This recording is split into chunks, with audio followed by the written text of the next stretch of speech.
En 2013, la série Adventure Time sort l'épisode Dungeon Train où les deux héros Finn et Jake montent dans un train sans fin dans lequel chaque wagon est un donjon différent, rempli d'ennemis à terrasser. Presque à la même époque, un jeune animateur, encore inconnu et du nom d'Owen Dennis, a lui aussi l'idée de mettre en scène un train énigmatique où chaque wagon représente un monde à part entière. Mais il ira beaucoup plus loin que l'épisode d'Adventure Time en faisant de cet engin fascinant le personnage principal de sa série Infinity Train, un petit bijou d'animation rempli d'émotions, de mystères et de réflexions.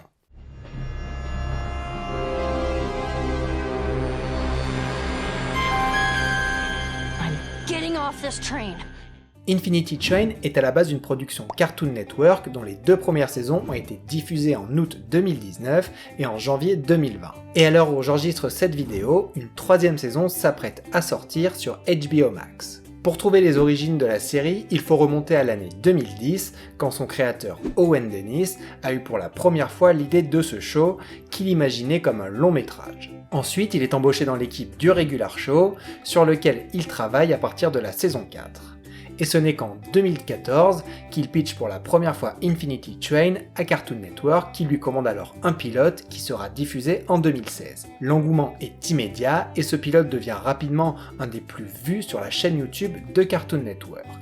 Le projet de long métrage est alors abandonné au profit d'une mini-série de 10 épisodes qui constituera la saison 1. Il aura donc fallu 9 ans pour que l'idée de départ d'Owen Dennis se concrétise, preuve encore une fois que l'animation est un travail de longue haleine, mais en tout cas ça en valait la peine. Infinity Train, c'est l'histoire de Tulip, une adolescente qui fugue de chez elle alors que ses parents sont en plein divorce et qui se retrouve coincée dans un train gigantesque où chaque wagon est un univers différent. Elle va alors essayer de percer le mystère qui entoure ce train et surtout essayer de trouver une manière d'en sortir. Et dans son périple, elle va être notamment accompagnée de Wan-Wan, un petit robot paumé qui cherche sa mère, et de Atticus, le roi du monde des corgis.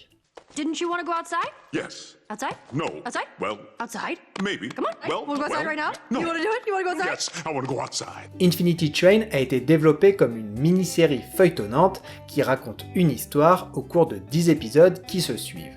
Sa narration est donc primordiale et je vais d'abord m'arrêter là-dessus parce que c'est à ce niveau-là qu'elle est vraiment très intéressante. Dès le début, on sent qu'elle est plus qu'une simple série fantastique et qu'elle se démarque surtout grâce à sa dimension métaphorique et symbolique, ainsi que par les nombreuses thématiques qui la parcourent. Pour faire une comparaison qui est revenue souvent mais que je trouve justifiée, on est vraiment dans le même esprit que La Forêt de l'étrange de Patrick McCall.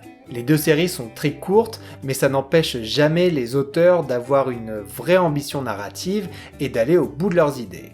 Et moi qui aime beaucoup les œuvres comme ça, centrées sur l'aventure et le récit, je suis toujours hyper content de tomber sur ce genre de production, très premier degré, il n'y a pas d'ironie ou de dérision, bien au contraire, ce qui compte c'est avant tout de raconter une chouette histoire et de le faire bien. Et en plus, comme pour La Forêt de l'étrange, Infinity Train fait ça avec beaucoup de poésie et d'élégance, dans la manière dont elle déploie son histoire, ses personnages, comment le scénario joue avec les mystères et enrichit constamment son univers, et comment parfois elle peut nous perdre, mais aussi nous mettre une grosse claque. Et c'est marrant parce que quand on fait des recherches sur le créateur du show Owen Dennis, on apprend que c'est un gars qui est arrivé sur le tard dans l'animation. À la base, il venait des effets spéciaux, de la 3D et du game design. Ensuite, il y a eu le Regular Show où il a fait ses armes, mais ça ne l'a pas formé non plus au storytelling de longue haleine, puisque c'est un cartoon où les épisodes sont des stand-alone. Et il avoue d'ailleurs que cet apprentissage de la narration a été son plus gros challenge. Mais par contre, ce qui transparaît de manière claire dans ses interviews, c'est que c'est aussi quelqu'un qui cogite beaucoup, qui a des idées originales, bref, il a une vraie vision. Et c'est ça, je pense, qui donne à Infinity Train toute cette dimension intime et touchante. On est dans ce qu'on pourrait appeler une série d'auteurs. Une des grandes thématiques de la série est le rapport à la peur, que ce soit une peur concrète face à des choses effrayantes, ou une peur plus imagée face à l'angoisse de grandir, au changement, ou à la confrontation avec l'inconnu. Et Infinity Train ne tourne pas autour du pot, et nous met face à tout ça dès le premier épisode. Par exemple, les séquences à l'extérieur du train sont hyper impressionnantes. On ressent bien le désarroi de Tulip face à ces espaces vides et désolés, où seules des créatures terrifiantes semblent vivre. Le train en lui-même est monstrueux et très froid, ce qui contraste beaucoup avec les mondes oniriques qu'il renferme. D'ailleurs, Owen Dennis raconte s'être inspiré de l'architecture brutaliste pour le rendre le plus imposant possible. La sensation de peur passe aussi par des images hyper puissantes et très symboliques qui se servent de la peur pour nous interpeller, mais aussi nous transmettre une émotion ou nous faire réfléchir. Je pense par exemple à la séquence de cauchemar de Tulip avec ses parents, ou cette scène où elle voit un passager se faire éjecter du train.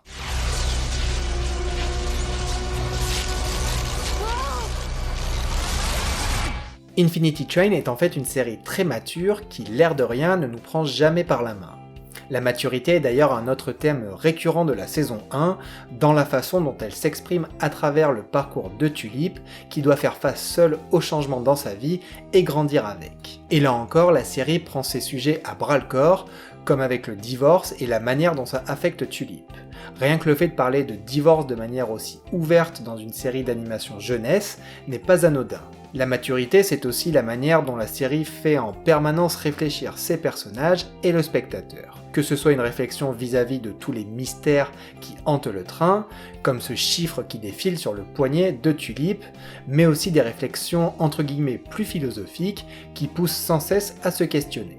Et en effet, je trouve qu'il y a un vrai background existentialiste et métaphysique dans Infinity Train. Et d'ailleurs, à ce propos, j'adore le personnage de Wan-Wan, qui est un peu un mélange entre Gerd de Invader Zim et Marvin de H2G2, et qui au premier abord est un petit robot un peu naïf et largué, mais qui en même temps ne cesse de balancer des espèces d'aphorismes fatalistes voire nihilistes. The sun's gonna burn out one day. Enjoy this while you can.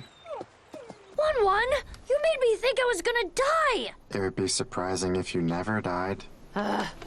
Infinity Train n'est pas pour autant une série difficile d'accès. C'est simplement une série qui essaye de rendre compte de la complexité du monde et des êtres qui la peuplent à la hauteur de la vision d'une ado de 13 ans. Et cette complexité s'exprime de plein de façons.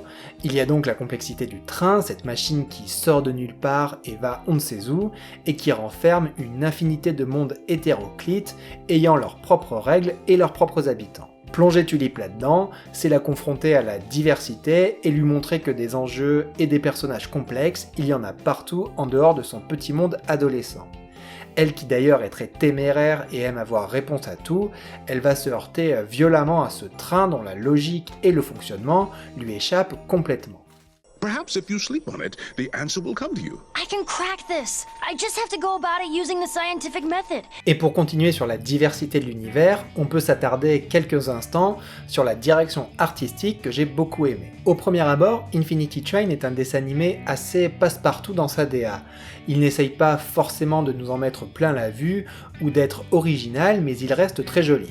J'ai beaucoup aimé par exemple le côté réaliste et naturaliste de certains décors. Mais dans son apparente normalité, c'est un cartoon qui surprend parfois et amène d'autres sensibilités graphiques et visuelles.